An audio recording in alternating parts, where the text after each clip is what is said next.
সুপ্রভাত বন্ধুরা, তোমাদের সবাইকে স্বাগত রাখুন অনলাইজ ওয়ার্ল্ডের নতুন আরেকটি ভিডিওতে। তোমাদের যদি আমার ভিডিওগুলি ভালো লেগে থাকে তাহলে অবশ্যই চ্যানেলটাকে সাবস্ক্রাইব করে দিও এবং ভিডিওগুলো লাইক কমেন্ট শেয়ার করে দিও। তো আজকের সকালটা শুরু করছি, এখান থেকে সারাদিনের ভিডিওগুলি তোমাদেরকে দেব।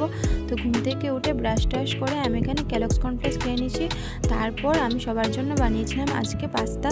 তো এর ছোটো ছোটো ক্লিপ কিছু নেওয়া হয়েছিল, ভুলে গেছিলাম আমি পুরো ভিডিওটা করতে। তো তোমাদেরকে একটু রেখেছি। এখানে পাস্তা আমি সিদ্ধ করে রেখে দিয়েছিলাম, তারপর পাস্তাটা বানানোর পর একটা ক্লিপ নিয়েছিলাম।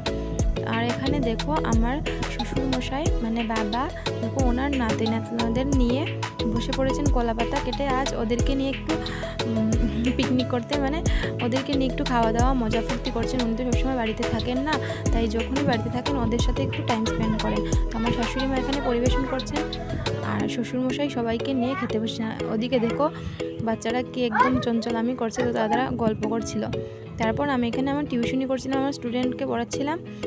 তারপর চলে গেলাম। আমার বর বলেছিল আজকে রুটি আর কালকে রাত্রে করে রাখা একটু মাংস রয়ে গেছিলো, তো রুটি আর মাংস খাবে। তো আমি রুটি করছিলাম, আমি রুটিগুলো ভালোভাবে বেলে দিয়েছি আর বর সেঁকেছে। তারপর কালকে রাত্রের মাংসটা একটু ভালোভাবে গরম করে রুটি মাংস আর টমেটো কেচাপ দিয়ে আমরা খেয়ে নিলাম। আর আমার বাড়ির একটু ভিউটা তোমাকে দেখালাম, কারণ দেখো আমাদের বাড়িতে প্রচুর পরিমাণে নালি শাক হয়েছে।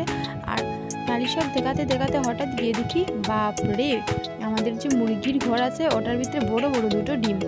তারপর আমাদের বাড়িতে দেখো কী পরিমাণে চাল কুমড়ো এসেছে, কারফুল এসেছে। তারপর ঘুরতে চলে গেছিলাম একটু বর্দির বাড়ি। তো বর্দি এখানে কাপড় খাচ্ছিল, ঘরে গিয়ে দেখলাম বর্দি বাচ্চারাও ঘুমাচ্ছে, মানে আমার ভাতিজিরা ওরাও ঘুমাচ্ছে। আমি কী যে করবো ভেবে পাচ্ছিলাম না। তারপর ঘরে গিয়ে দেখি বর্দির ঘর জল পড়ে ফ্লাড হয়ে গেছে। ওখানে একটু খেলা করলাম। আমার শাশুড়ি মা মাছ কাটছেন। ভিডিওটা ভালো লাগলে